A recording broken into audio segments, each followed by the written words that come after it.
cuentan que cierto día, una chica llamada Eulalia entró a formar parte del personal de enfermería en el hospital. Era una chica de buena presencia, con cabellos rubios, ojos claros y facciones finas, con una actitud amable y educada aunque revestida por un ligero aire de seriedad.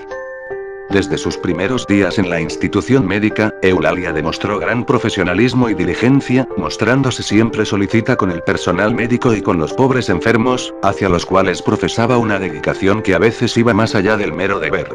Por otra parte, Eulalia siempre estaba muy limpia y arreglada, con el uniforme blanco perfectamente planchado e impoluto, exento de la más mínima mancha o arruga.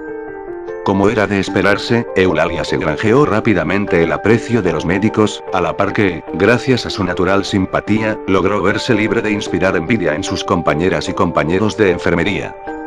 Por otra parte, la vida de Eulalia era realmente tranquila, sana y sencilla, ya que todo su tiempo se dividía entre las labores en el hospital y las atenciones hacia su pequeña pero estable y relativamente feliz familia, conformada por sus padres y sus 2 hermanos menores, al menos en lo que respecta a su círculo más cercano.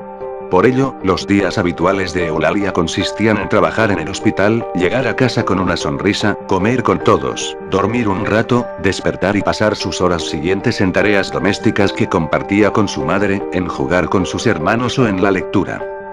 Sin embargo, un día todo cambió. En efecto, cierta mañana el director del hospital convocó al personal para presentar al nuevo médico que acababa de llegar, el doctor Joaquín, un tipo inteligente, guapo y alto, venido de buena familia, pero con un cierto aire de arrogancia.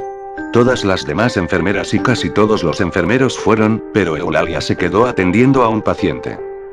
Pasados unos cuantos días, Eulalia todavía no había cruzado palabra alguna con el doctor Joaquín, y apenas lo había visto de lejos, aunque a sus oídos ya habían llegado los rumores que lo retrataban como un tipo orgulloso, como uno de esos hombres que miran a casi todos por encima del hombro.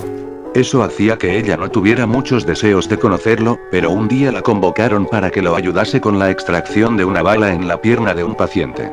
Pese a los rumores, cuentan que Eulalia quedó prendada del doctor Joaquín cuando lo vio de cerca, al punto de que sus manos temblaban ligeramente cuando le pasaba los instrumentos, llegando incluso a equivocarse en lo que respecta a entregar el instrumento correcto.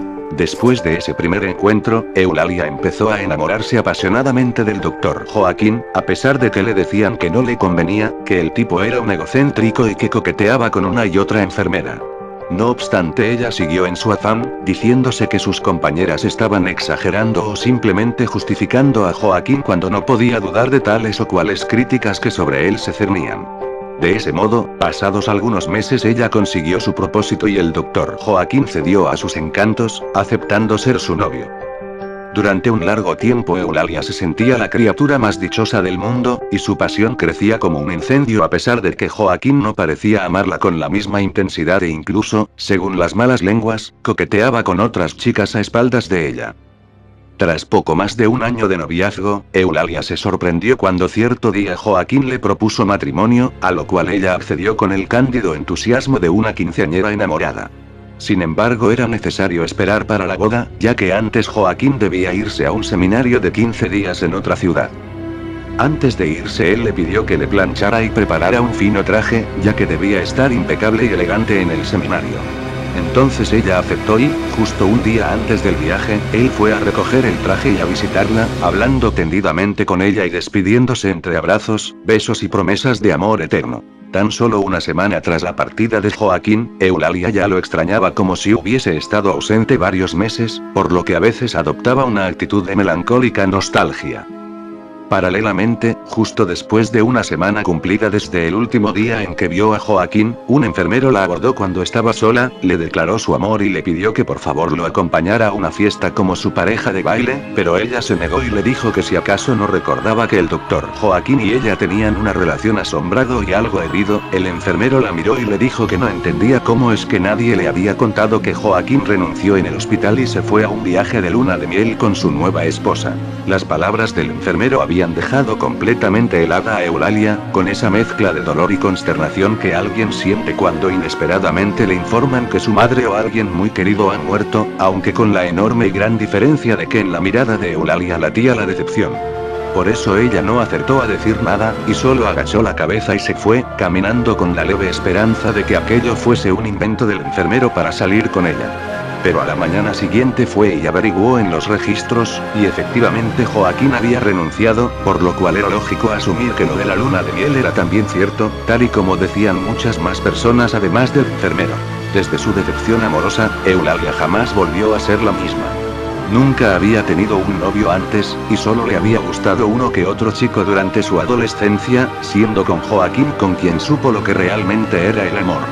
Sentía que su corazón era un jarrón despedazado sobre el árido suelo de la vida, y al parecer ni ella misma quiso recoger los pedazos y recomponerlo, ya que permitió que la amargura fuera apoderándose progresivamente de ella, hasta convertirla en un ser frío, silencioso y sombrío, en una mujer que no volvió a vincularse a ningún hombre porque se abandonó a la idea de que todos eran iguales, y en una enfermera que realizaba su trabajo con el alma empolvada por el tedio y el desgano, descuidando a los enfermos hasta el punto de que algunos murieron por sus negligencias al olvidarse darles la medicación. A pesar de ello no fue despedida porque sus compañeros y superiores la apreciaban y pensaban que tarde o temprano volvería a ser la chica trabajadora y dedicada a los pacientes que siempre había sido.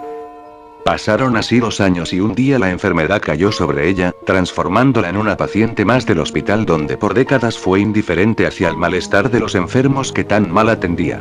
Ella era la abandonada ahora.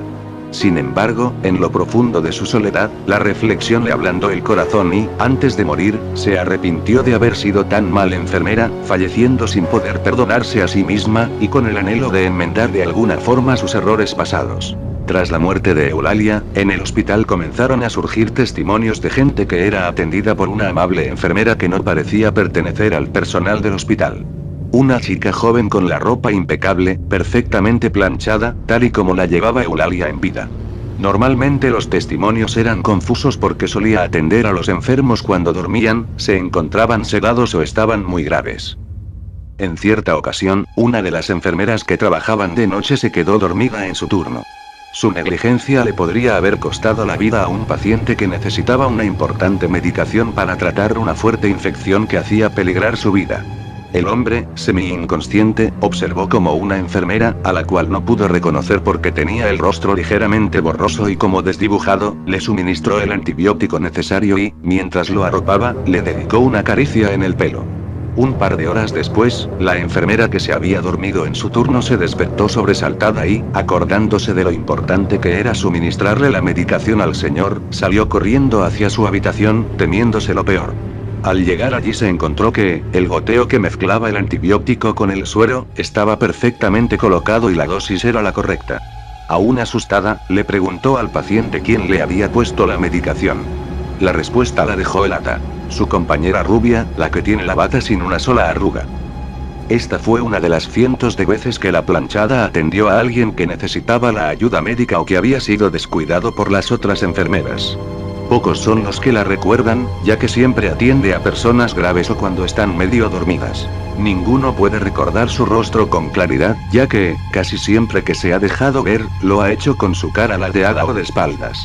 Pero todos los testimonios concuerdan en lo mismo, en lo impoluto de su aspecto y en la perfecta forma en la que están planchadas sus ropas, así como en lo cordial y profesional de su trato. Algunos, de entre el personal del hospital, también dicen haberla visto durante escasas fracciones de segundo entrar o salir de la habitación de un paciente e incluso haber sido despertados por el espíritu de Eulalia cuando dormían en sus turnos, tocándoles el hombro, y comprobando al despertar que estaban solos y que los pasillos del hospital estaban desiertos. Aunque nunca la vieron como una amenaza, ya que ayudaba a los enfermos cuando estos eran descuidados, cosa que se sabía gracias a los múltiples testimonios de pacientes que afirmaban haber recibido tal o cual medicación en ausencia de personal médico. Nota, según varias fuentes esta leyenda es originaria de México, específicamente del Hospital de Juárez, pero se cuenta que la planchada ha aparecido en otros hospitales e incluso hay historias similares en otros países. Esta podría denominarse la versión moderna de la leyenda que se hizo enormemente popular en el siglo XX en México.